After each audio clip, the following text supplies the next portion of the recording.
శుక్లాంబరధరం విష్ణుం శశివర్ణం చతుర్భుజం ప్రసన్నవదనం ధ్యాయేత్ సర్వవిఘ్నోపశాంతయేత్. ఏక్ ఓంకార్. ఓం తత్సత్. வாழ்க వళముడన్. భాగవత ప్రవచన వాహిని ప్రసంగాలకు పునఃస్వాగతం. నిన్న మనం చెప్పుకున్న ఉపన్యాసంలో వ్యాసుడు నారద స్థితి ఏ విధంగా పొందాడు, భాగవత స్థితిలో శుకునకు ఏ రకంగా భాగవతాన్ని బోధించాడు అనే విషయాన్ని చెప్పుకున్నాం. శుకుడు అనే అతని గురించి చాలా రకాల విషయాలు చెప్పడం జరిగింది. అటువంటి వాటిల్లో ఒక కథ భాగవతంలోనే ఉంది. అదేమిటంటే, ఒకసారి శుకుడు అన్నీ వదిలి వెళ్ళిపోతుంటే వ్యామోహంతో వ్యాసుడు వెంటబడ్డాడు. ఆ శుకుడు ఒంటి మీద బట్ట ఉన్నది కూడా లేదు, చూసుకోలేదు, బట్ట లేదు కూడా. ఈ వ్యాసుడు మామూలుగా మొత్తం యూనిఫామ్లో ఉన్నాడు. ఈ రకమైన పరిస్థితిలో వెళుతుంటే అక్కడ కొంతమంది దేవకన్యలు స్నానం చేస్తున్నారు. స్నానం చేస్తుంటే శుకుడు వెళుతుంటే అతనికి ఏమీ పెద్ద పట్టింపు లేదు. ఆడపిల్లలకి వాళ్ళు స్నానం చేస్తున్నారు, ఒంటి మీద బట్టలు కూడా లేకుండా. శుకుడు వెళ్ళిపోతున్నాడు. ఈ వెనకాల వ్యాసుడు పరిగెత్తుకుంటూ వచ్చాడు. వచ్చేటప్పటికి వాళ్ళు సిగ్గుపడి బట్టలు కట్టుకున్నారు. వ్యాసుడిగా పెద్ద సందేహం వచ్చింది. ఆ అమ్మాయిని అడుగుతాడు, అమ్మాయి ఇంతకు మునుపు నా కుమారుడు వెళ్ళాడు, నా కుమారుడు యువకుడు, ఒంటి మీద బట్టలు లేనివాడు, అయినా కూడా అతను వెళుతున్నప్పుడు మీరు ఏమీ పట్టించుకోలేదు. కానీ నేను ముసలివాడిని, బట్టలు కూడా కట్టుకున్నవాడిని, నేను వస్తుంటే నాకు చూసి సిగ్గుపడి మీరు ఎందుకు బట్టలు కట్టుకున్నారు అని అడిగాడు. ఇక్కడ వాళ్ళు చెబుతారు, అయ్యా నీ కుమారుడికి స్త్రీ పురుష భేదము లేదు, అతడు నిత్య బ్రహ్మచారి. ఈ నిత్య బ్రహ్మచారి కాబట్టి ఆయన యొక్క స్థితి పూర్తిగా వేరుగా ఉంటుంది. వారి గురించి మేము పెద్దగా పట్టించుకోము, కానీ నీలో ఇంకా వివక్ష ఉంది అని ఎత్తి చూపుతారు. ఇక్కడ వ్యాసుడి యొక్క స్థితిలో ఇంకా ఆణవం వలం పోలేదని మనం చెప్పుకున్నాం. దాని యొక్క ప్రభావాన్ని సూచించడానికి ఈ వృత్తాంతం చెబుతున్నా. సరే, సూతుల వారు నైమిషారణ్యంలో ఈ ఋషులందరికీ కూడా భాగవతం చెప్తున్నారు. భాగవతం ఎందుకు చెప్పడం మొదలుపెట్టారు అంటే, ఈ కలియుగంలో కలి యొక్క ప్రభావాన్ని తరింపజేయడానికి భాగవతం ఒక్కటే ప్రధానమైన మార్గం.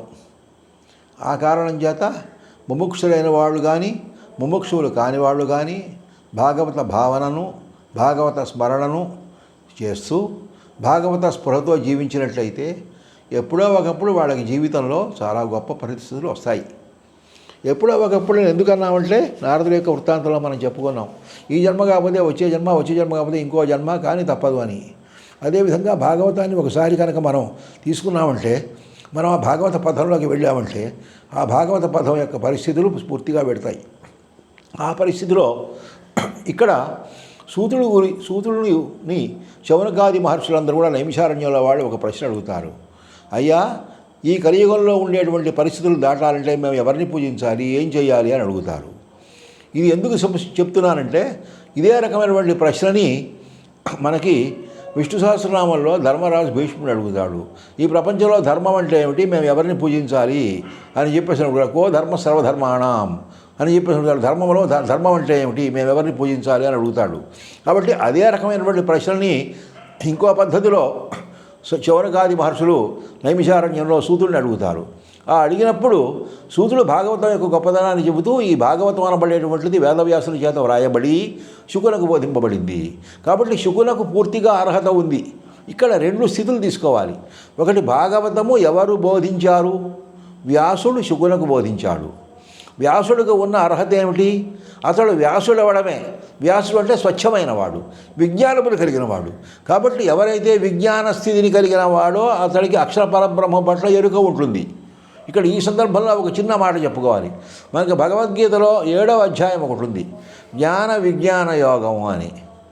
అపరిశుద్ధమైనది జ్ఞానము, పరిశుద్ధమైనది విజ్ఞానము అనే భావన అక్కడ చెప్పడం జరిగింది. కాబట్టి జ్ఞానము పరిశుద్ధమైనప్పుడు అది విజ్ఞానముగా మారుతుంది. ఆ విజ్ఞాన స్పృహ వచ్చినప్పుడు 8వ అధ్యాయంలో అక్షర పరబ్రహ్మ యోగాన్ని చెప్పాడు. అదే స్థితిలో ఇక్కడకు తన్మాత్రతో కూడుకుంది. కాబట్టి ఈ రకమైనటువంటి స్థితిలో కనుక మనం తీసుకున్నప్పుడు విజ్ఞానము అనబడేటువంటి స్థితిని దాటి ప్రజ్ఞానం దగ్గరికి వెళ్ళాలంటే అక్కడ అక్షరబ్రహ్మ యొక్క ఎరుకతో ఉన్నప్పుడు మాత్రమే అది సుసాధ్యం అవుతుంది.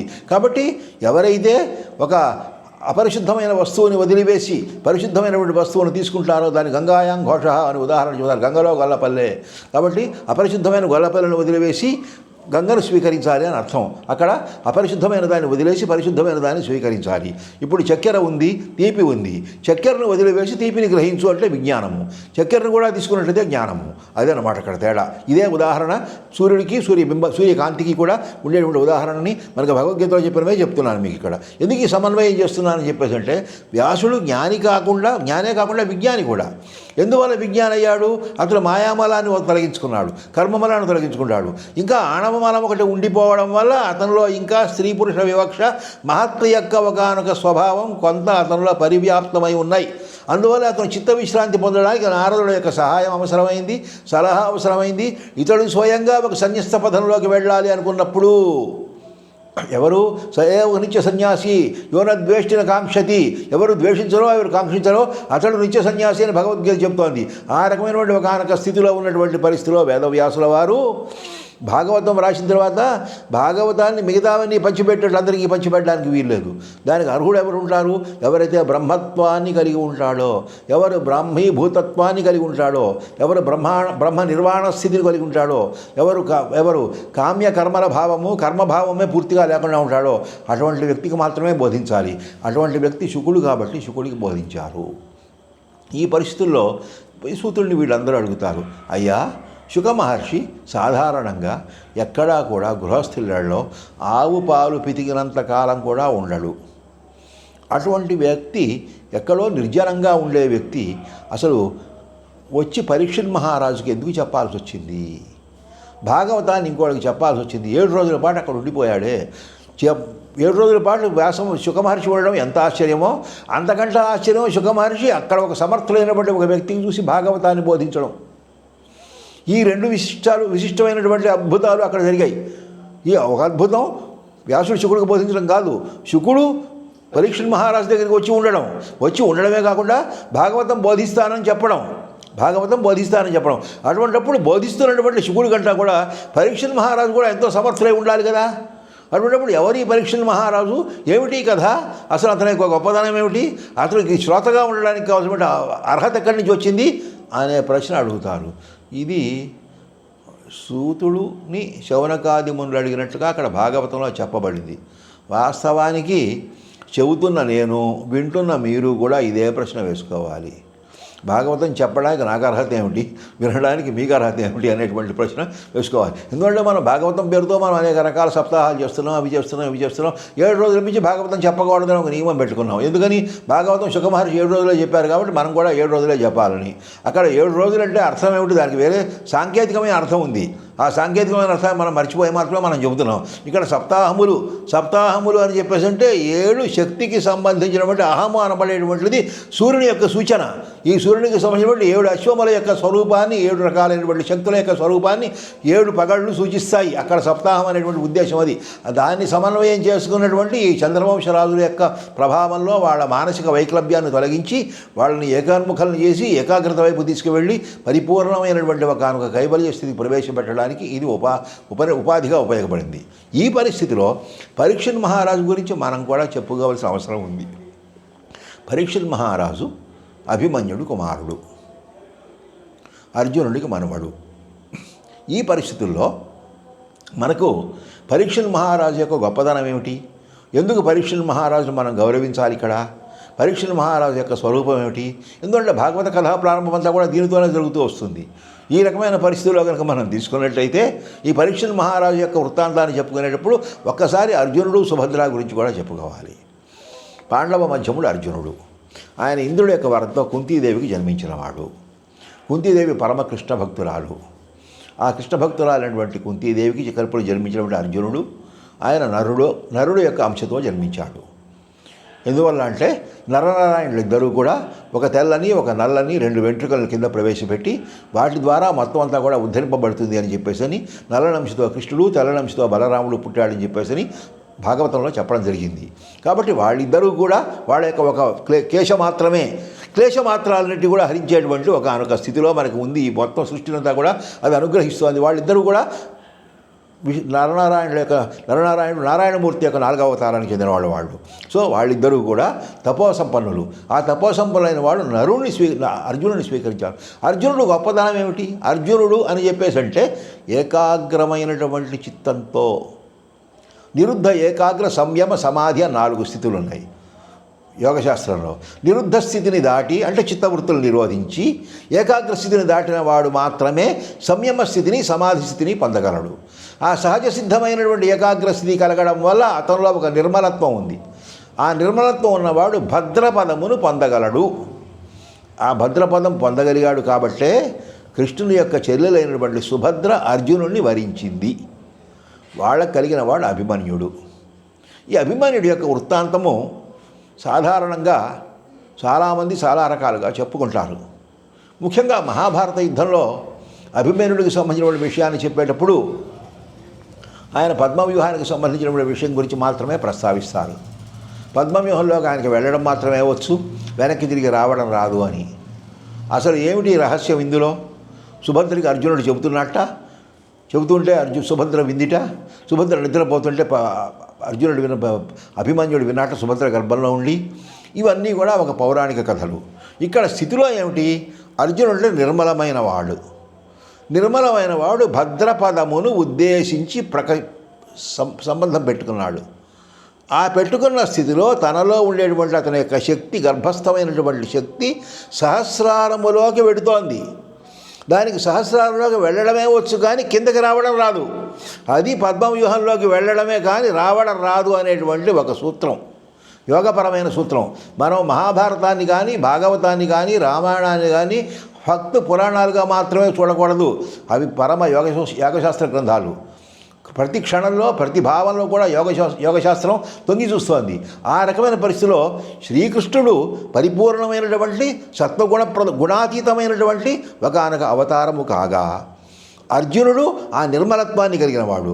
ఆ నిర్మలత్వం కలిగింది కాబట్టే అర్జునుడు శ్రీకృష్ణుడికి ప్రియసఖుడయ్యాడు. ఎవరైతే ఆ ప్రియసఖుడవుతాడో అతడే భద్రపదాన్ని పొందగలడు. సుభద్ర. ఆ అంటే మంచిదైనటువంటి భద్రపదము. ఆ మంచిదైనటువంటి భద్రపదం పొందినప్పుడు వాళ్ళకి అభిమాన్యవు. ఆ ఎదురుగా దూరంగా పోవడం మాత్రమే ఆయనకి వచ్చి ఇంకా వేరే మార్గం తెలియదు. ఆ కారణం చేత ఆయన డైరెక్ట్గా సహస్రాలకు మాత్రమే దృష్టి పెట్టి బ్రహ్మస్థితిలోనే ఉంటాడు. ఆ స్థితిలో ఉండేటువంటి వ్యక్తి ఉత్తర అనేటువంటి అమ్మాయిని పెళ్లి చేసుకున్నాడు. విరాటరాజు కుమార్తె ఉత్తరను పెళ్లి చేసుకున్నాడు. వాళ్ళకి కలిగిన వాడు పరీక్షిత్ మహారాజు. ఈ పరీక్షిత్ మహారాజు యొక్క చరిత్ర చెప్పాలి అని చెప్పేసి అంటే పరీక్షిత్ మహారాజు గర్భములో ఉండగా మహాభారత యుద్ధం జరుగుతోంది. ఈ మహాభారత యుద్ధంలో 18 రోజులు యుద్ధం జరిగింది. యుద్ధం చివరిలో ఏం జరిగిందంటే కర్ణుడు పోయాడు, శల్యుడు పోయాడు, వీళ్ళందరూ కూడా పోయాడు. దుర్యోధనుడు తొడలు విరిగిపడి ఉన్నాడు.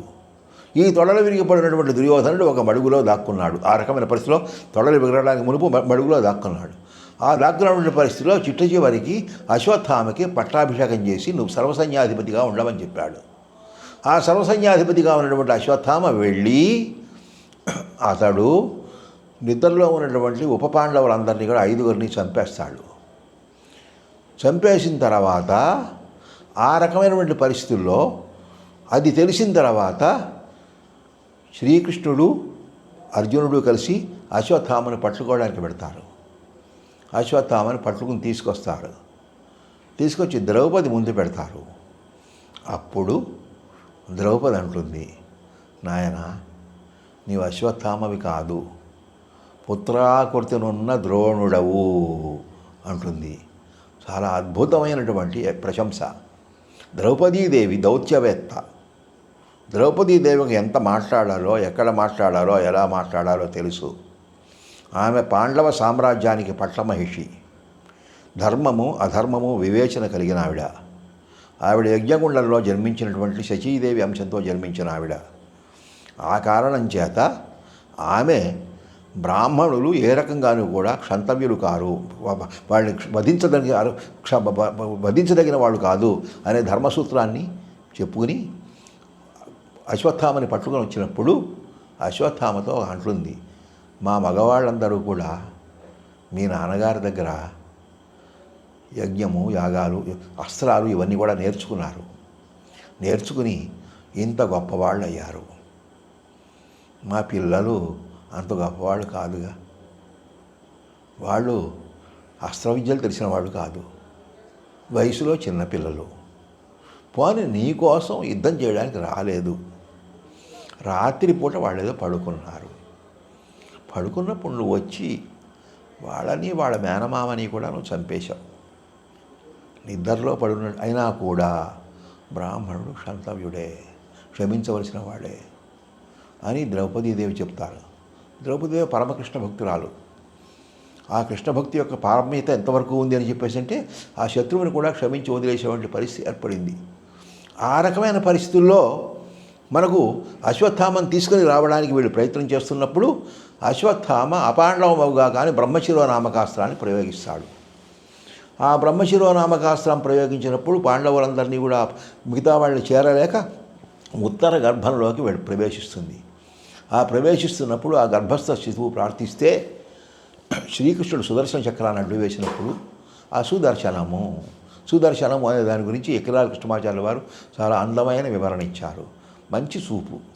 సుదర్శనము అంటే కరుణతో కూడుకున్న అవ్యాజమైన ప్రేమైకమూర్తి యొక్క కరుణామృతతత్వంతో కూడుకున్న ఒక శక్తి.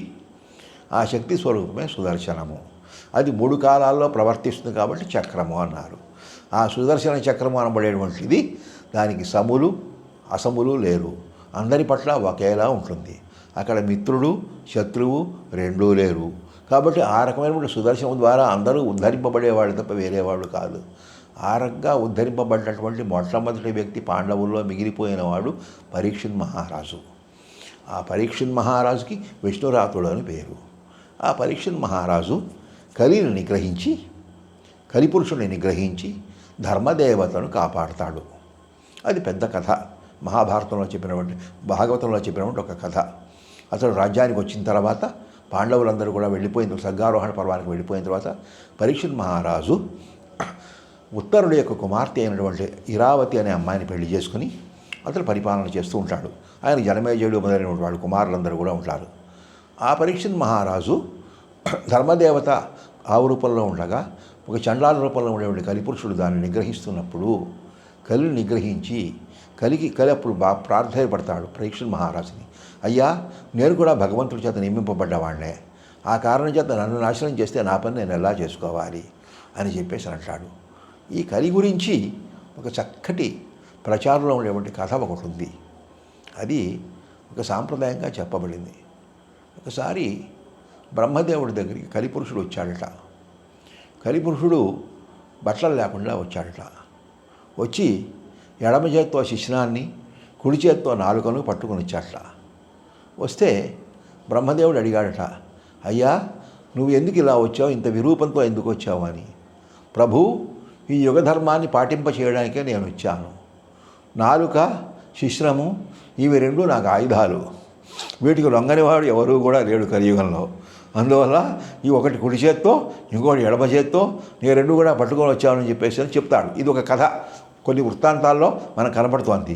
ఇక్కడ మహాభాగవత సందర్భంగా మనం చెప్పుకోవాల్సి వచ్చినప్పుడు ఆ కలిపురుషుడి యొక్క స్వభావము, ఆ కలిపురుషుడి యొక్క ఔన్నత్యము చెప్తాడు పరీక్షిత్ మహారాజు. అయితే భగవంతుడి యొక్క లీల ప్రకారంగా నీ పని కూడా నువ్వు చేసుకోవాలి కాబట్టి 5 స్థానాలు నీకు ఇస్తున్నాను. మద్యము, జూతము, స్త్రీ, భూమి, బంగారము, వీటితో కూడుకున్నటువంటి ధనానికి పరమైన సమస్యలు ఈ 5 స్థానాల్లో నువ్వు ఉండొచ్చు అని చెప్పేసి ఆయన నియమిస్తాడు. నియమించి ఆయన విజేతగా వెళ్ళిపోతాడు. అటువంటి కలి ఒకసారి అటువంటి పరీక్షిత్ మహారాజు ఒకసారి వేటగా పెడతాడు. వేటగా వెళ్ళినప్పుడు ఆ జంతువుల్ని ఈ జంతువులన్నిటికీ వేటాడి అతడు ఎంతో దప్పికతో శమీక మహర్షి యొక్క ఆశ్రమానికి వస్తాడు. ఆ శమీక మహర్షి తపస్సులో సమాధి స్థితిలో ఉంటారు. అప్పుడు ఆ రకమైన పరిస్థితిలో ఉండి ఈయన నీళ్ళు అడుగుతాడు. నీళ్ళు అడిగితే ఆయన వినిపిస్తే కదా పాపం ఆయన సమాధి స్థితిలో ఉంటాడు. ఈయన రాజుగారు, ఆయనేమో నీళ్ళు అడుగుతున్నాడు. ఈ నీళ్ళు అడిగే పరిస్థితి వచ్చినప్పుడు ఈయన వినిపించకపోతే ఆయన ఏం చేస్తాడు అని చెప్పేసి అంటే అక్కడ చచ్చిపోయినటువంటి ఒక సర్పం ఉంటే ఆ సర్పాన్ని శమీకుడు మెడలో తీసి వేస్తాడు. వేసేటప్పటికీ ఆ ఆశ్రమంలో చుట్టుపక్కల ఉన్నటువంటి పిల్లలందరూ కూడా కలిసి వెళ్ళి శమీకుడికి ఒక కుమారుడు ఉంటాడు, శృంగి అని ఒక కుమారుడు ఉంటాడు. ఆ శృంగి అనేటువంటి కుమారుడికి వెళ్ళి చెప్తారు, అయ్యా ఒకడెవరో రాజులాంటి వాడు వచ్చాడు, ఆ వచ్చిన రాజులాంటి వాడు మీ నాన్నగారి మెడలో ఏదో వేశాడు అని చెప్పేసి చెబితే వెంటనే వీడి కోపం వచ్చి, బ్రాహ్మణుడి కోపం వచ్చి 7 రోజుల్లో తక్షకుడు అతన్ని కాటువేయగాక అని శపిస్తాడు. శపించి తర్వాత ఆశ్రమానికి వస్తాడు. ఆశ్రమానికి వచ్చినప్పుడు తండ్రి మెడలో సర్పం ఉంటుంది. ఈ సర్పాన్ని ముట్టుకోవడానికి కూడా భయం వేస్తుంది ఆ పిల్లాడికి. గొప్ప విషయం అక్కడ శృంగి యొక్క లక్షణం ఏమిటంటే ఆ శృంగి ఆ చచ్చిపోయిన సర్పాన్ని కూడా ముట్టుకోవడానికి భయపడతాడు. అటువంటి వాడు ఏం చేశాడు, ఒక స్థితిలో అతడు తక్షకుడు పరీక్షిత్ మహారాజుని సర్పలష్టుడయి మరణించుగాక అని చెప్పేసి శపిస్తాడు. కాబట్టి ఆ రకమైనటువంటి పరిస్థితిలో ఉన్నటువంటి ఆ పిల్లలందరూ కూడా గోల చేస్తూ ఉండేటప్పటికీ శమీకుడు మెలకు వస్తుంది. ఆయనకి సమాధి స్థితి నుంచి కిందకు వస్తాడు. వచ్చినంత మెడలో ఉన్నటువంటి పామును చూసి ఇదేంటి పాము మెడలోకి వచ్చింది అని చెప్పేసి తీసి పక్కన పడేస్తాడు. ఆ పక్కన పడేసినటువంటి పరిస్థితిని చూసినప్పుడు మిగతా వాళ్ళందరూ అడుగుతారు, ఏమయ్యా ఏం జరిగిందని అడుగుతాడు ఆయన. అప్పుడు అడిగితే స్వామి ఏం లేదు, ఇలా ఒక రాజు లాంటి వాడు ఎవడో వచ్చాడు, వచ్చి మీ మెడలో ఇది వేశాడు, ఇది వేసేటప్పటికీ ఈయన మీకు అబ్బాయికి చెప్పాము అని చెప్పేసరికి నాయన అప్పుడు నువ్వేం చేశావని అడుగుతాడు. రాజుని తక్షకుడి చేత చెప్పించేటట్టుగా నేను కాళ్ళు వేశాను. అయ్యయ్యో ఎంత పని చేశావురా, నువ్వు చిన్నపిల్లాడివే అనిపించుకున్నావు, అసలు అలా చెయ్యొచ్చా? ఆయన ఎవరో తెలుసా? రాజు. రాజు అంటే ఎవరో తెలుసా? ధర్మాన్ని పాటించేవాడు. మనందరం కూడా ఈరోజు ఇంత సుఖంగా శాంతిగా ఆనందంగా ఉన్నామంటే ఒక రాజు వల్ల మాత్రమే. రాజు లేకపోతే రాజ్యం అల్లకల్లోలం అయిపోతుంది. అతను అందులో చంద్రవంశానికి చెందినటువంటి రాజు. వాళ్ళ తాతలు మూర్ధాభిషిక్తులు, యజ్ఞయాగాదులు చేసిన వాళ్ళు, భీష్ముడు మొదలైన వాళ్ళందరూ కూడా వాళ్ళ పరంపరకి చెందిన వాళ్ళు. అటువంటి పరిస్థితుల్లో అంత గొప్ప ప్రభువుని బట్టి మనం తెప్పించడం అనేటువంటి తప్పు. కానీ అది నువ్వు వెనక్కి తీసుకోలేవు, నేను వెనక్కి తీసుకోలేను. ఈ విధి వ్రాత ఎంత గొప్పదో. రాజు లేకపోతే ఏం జరుగుతుందో తెలుసా? పశువులకు భద్రత ఉండదు, భూమికి భద్రత ఉండదు, స్త్రీలకు భద్రత ఉండదు, బంగారానికి భద్రత ఉండదు, యజ్ఞయాగాలు జరగవు, అధర్మం ప్రవర్తిస్తుంది. వీటన్నిటి నుంచి పరిరక్షించేటువంటి రాజుని ఏదో రకంగా మనం అందరం రక్షించాలి. కానీ రాజు మన ఏదో చేశాడని చెప్పి శిక్షించడం ఏమిటి? రాజు వచ్చినప్పుడు వచ్చాడు, ఆయన దాహం వేసింది, నీళ్ళు అడిగాడు, నేను నీళ్ళు ఇవ్వలేకపోయినంత మాత్రాన ఆయనకి ఏదో కోపం వచ్చింది, వెళ్ళిపోయాడు. దాన్ని మనం బ్రాహ్మణులరా పెద్దగా తప్పు పట్టకూడదు. కానీ మనం అలా చేసావేమిటి నువ్వు అని చెప్పేసి శమీకుడు బాధపడతాడు. బాధపడి తనేం చేయలేని స్థితిలో ఉన్నాడు. ఉండి తన దూతలను పిలిచి ఇతడికి పంపిస్తాడు. ఎవరి దగ్గరికి? పరీక్షిత్ మహారాజు దగ్గరికి పంపిస్తాడు. పంపించి, అయ్యా తెలుసో తెలియకో తప్పు జరిగిపోయింది. ఆ తప్పు జరిగిపోయినటువంటి పరిస్థితుల్లో మా బ్రాహ్మణ పిల్లవాడు మిమ్మల్ని శపించాడు. 7 రోజుల్లో మీకు తక్షకుడు కాటు వేస్తాడని చెప్పారు. కాబట్టి ఆ విషయాన్ని తమకు తెలియపరచడానికి వచ్చాము అని చెప్పేసి చెప్తాడు. అది విన్న తర్వాత పరీక్షిత్ మహారాజు ఒక్కసారి తన్ని తాను పర్యాలోకన చేసుకుంటాడు. పరీక్షిత్ మహారాజు ఎందుకు పర్యాలోకన చేసుకున్నాడు, ఆ మిగతా విషయాలు ఏమిటి మనం తర్వాత ప్రసంగంలో చెప్పుకుందాం.